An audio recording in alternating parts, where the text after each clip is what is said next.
Assalamualaikum warahmatullahi wabarakatuh. Hai cuman lover. Senang jumpa lagi kita dalam channel yang peringatan sejagat raya ini. Cemana? Cerita manusia dan aktivitasnya.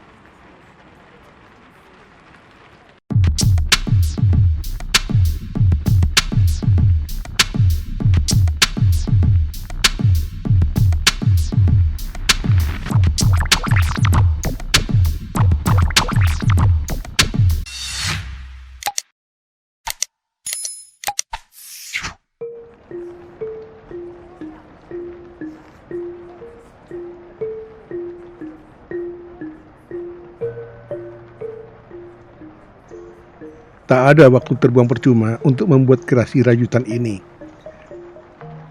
Semua hasil rajutan yang digelar di atas meja ini dibuat oleh beberapa orang ibu yang tergolong dalam komunitas rajut Bogor.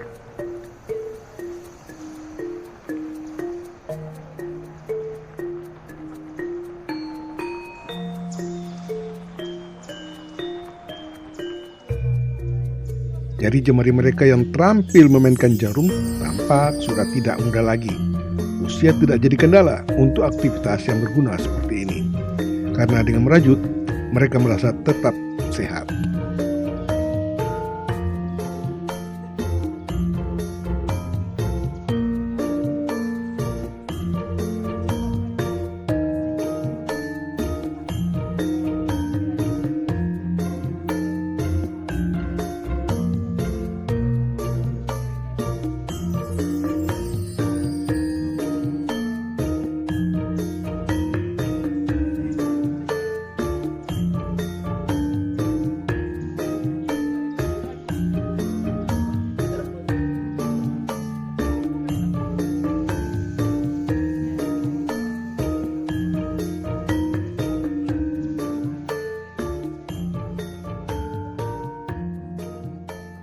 Daripada mereka bengong di rumah ya, itu sekarang ini itu sambil merajut.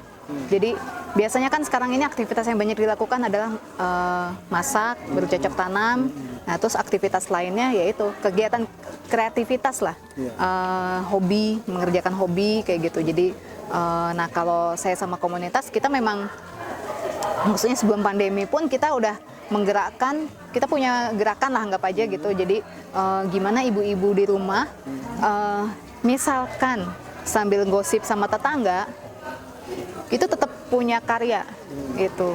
Tapi akhirnya sih pada akhirnya apa ya, kita nggak akan sempet sih untuk menjelek-jelekan orang lain, untuk ngerumpi gitu tuh. Saya juga kalau lagi kumpul sama teman-teman itu, kita yang ada malah lebih sering ngomongin tentang hasil karya, ngomongin tentang ini polanya gimana, cara bikinnya gimana gitu. Jadi nggak sempet lah untuk ngomongin negatif, tentang hal-hal yang negatif. Jadi untuk di masa pandemi itu bisa dibilang ya menaikkan imun. Jadi kita lebih happy, lebih seneng lah, lebih anggap aja kalau misalnya kita juga lagi sakit, itu di rumah tetap bisa ada sesuatu yang dikerjakan.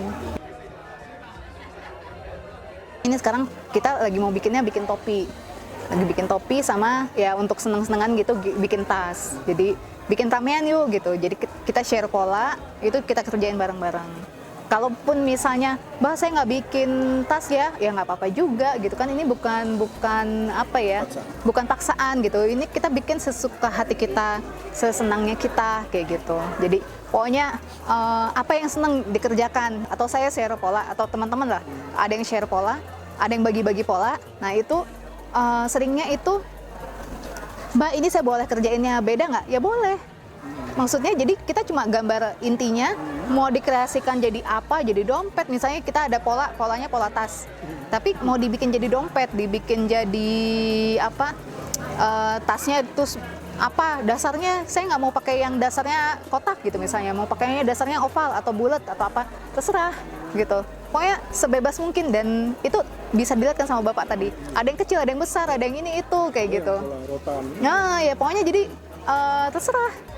Jadi sesukanya mereka, pokoknya kita majang hasil karya kita masing-masing, terus pokoknya bangga dengan apa yang kita buat. ada pertanyaan, Mbak, benang yang ini benang yang bagus tuh apa? Saya bilang nggak ada benang yang bagus, nggak ada benang yang jelek. Benang itu sesuai dengan kebutuhan masing-masing. Tadi itu misalnya dia pakai bahan apa? Jadi Kalau bisa, kalau untuk yang rok itu jangan pakai kayak benang yang kayak begini nih. Ini bahannya keras. Ini bahannya keras. Ini untuk bikin topi, kayak topi yang kaku, topi pantai, kayak gitu.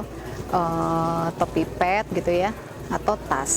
Nah kalau misalnya cuacanya kayak misalnya kayak drama Korea kan banyak tuh promosi baju-baju rajutan atau baju-baju bukan nilon. Kalau itu mereka pakainya wol akrilik.